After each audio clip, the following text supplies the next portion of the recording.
নমস্কার বন্ধুরা, শিবানী রান্নাঘরে আপনাদের সবাইকে স্বাগত জানিয়ে শুরু করছি আজকে দুটো রেসিপি। আজকে করব চিকেন কারি আর কচু পাতা দিয়ে শাক। ভিডিওটা শুরু থেকে শেষ পর্যন্ত দেখতে থাকুন, আশা করি আপনাদের ভালো লাগবে। যদি ভালো লেগে থাকে লাইক কমেন্ট শেয়ার করে দেবেন। এবার চিকেনের জন্য একটু মশলা করে নেব। দিয়ে দিলাম পেঁয়াজ কুচানো, আদা, টমেটো, লঙ্কা আর রসুন।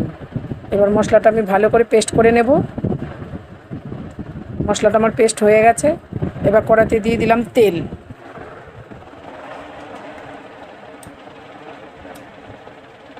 তেজপাতা দিয়ে দিলাম, গোটা জিরে, এলাচ, দুটো লবঙ্গ আর কুচানো পেঁয়াজ দিয়ে দিলাম। পেঁয়াজটাকে আমি ভালো করে নেড়ে নেব। দেখুন বন্ধুরা, পেঁয়াজটাকে আমি এরকম হালকা লাল করে ভেজে নিয়েছি।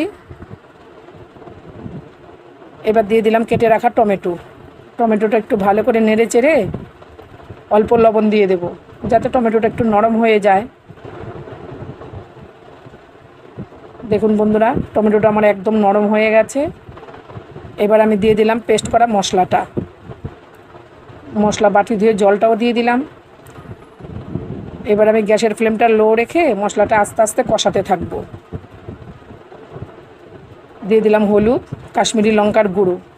ব্যাস, আমি আর আজকে চিকেন কারির মধ্যে আর কোনো মশলা দিলাম না বন্ধুরা। ছেলে বললো এইভাবেই করো। এবার পাশের গ্যাসে কড়াইতে দিয়ে দিলাম কচু পাতা আর কটা কাঁচা লঙ্কা। এখানে আমি জল দেব না, এটাকে আমি এইভাবেই নেড়ে চেড়ে কচু পাতাটা আর লঙ্কাটাকে ভাপিয়ে নেব। ভালো করে নেড়ে দিচ্ছি, উল্টিয়ে পাল্টিয়ে নেড়ে দিয়ে এবার ঢেকে দেব। ঢেকে দিলাম, এতেই ভাপানো হয়ে যাবে। এদিকে মশলাটা আমার কষানো হয়ে গেছে বন্ধুরা। আবার একটু নেড়ে দিলাম, দিয়ে কচু শাকটার জন্য আমি দুটো রসুন পেস্ট করে নেব। দেখুন বন্ধুরা, চিকেনের মশলাটা আমার কষানো হয়ে গেছে। এবার দিয়ে দিলাম চিকেন আর কেটে রাখা আলু। আজকে আলুটা আমি ভাজলাম না, আলুটা আমি এভাবেই রান্না করব। সামান্য লবণ দিয়ে এবার আমি গ্যাসের ফ্লেমটাকে হাই রেখে কষিয়ে নেব।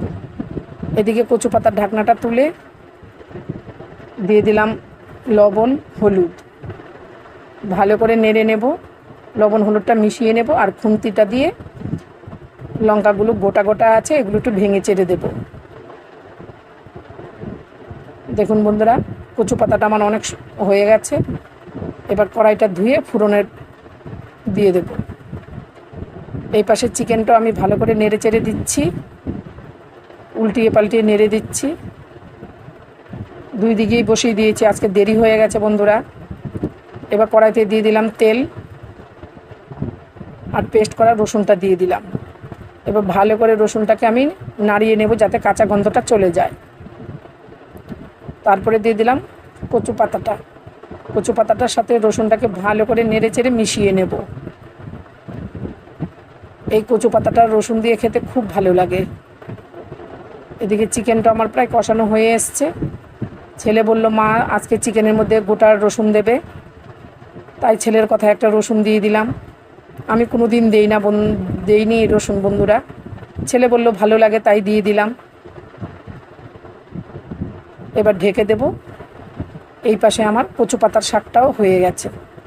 এবার হাতা দিয়ে একটু ভালো করে একটু মিহি করে নেব। শাকটাকে ভালো করে মিশিয়ে দেখুন কত সুন্দর হয়ে গেছে। আপনারা এরকম করে বাড়িতে একবার করবেন, আশা করি ভালো লাগবে। এবার এইদিকে চিকেনের ঢাকনাটা তুলে আমি চিকেনটাকে আবার ভালো করে নেড়ে চেড়ে দিলাম। পাশের গ্যাসে শাকটা নামিয়ে ওখানে গরম জল বসিয়ে দিয়েছি। চিকেনটার মধ্যে আমি গরম জল ব্যবহার করব। এমনিতে আমি প্রায় রান্নাতেই গরম জলটাই ব্যবহার করি, আপনারা তো ভিডিওতে দেখতেই থাকেন। এবার দিয়ে দিলাম গরম জল।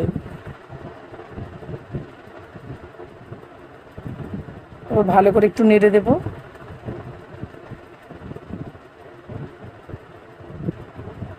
দেখুন বন্ধুরা, এদিকে আমার চিকেনের আলুটাও প্রায় সেদ্ধই হয়ে গেছে।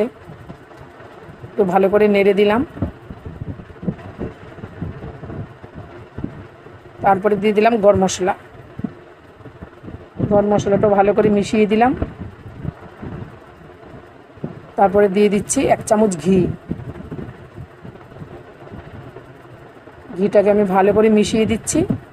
ব্যাস, আমার চিকেন কারি রেডি। এই রেসিপিটা আপনাদের কেমন লাগলো কমেন্ট করে জানাবেন বন্ধুরা। আজকে এমনিতে দেরি হয়ে গেছে, আর বেশি কিছু রান্না করলাম না। চিকেন কারি আর কচু পাতা দিয়ে শাক আর অল্প ডাল। ভিডিওটা আমার কেমন লাগলো কমেন্ট করে জানাবেন। রান্নাঘরও আমি পরিষ্কার করে নিয়েছি। আবার নতুন ভিডিও নিয়ে কালকে চলে আসব। আপনারা ভালো থাকবেন, সুস্থ থাকবেন। টাটা।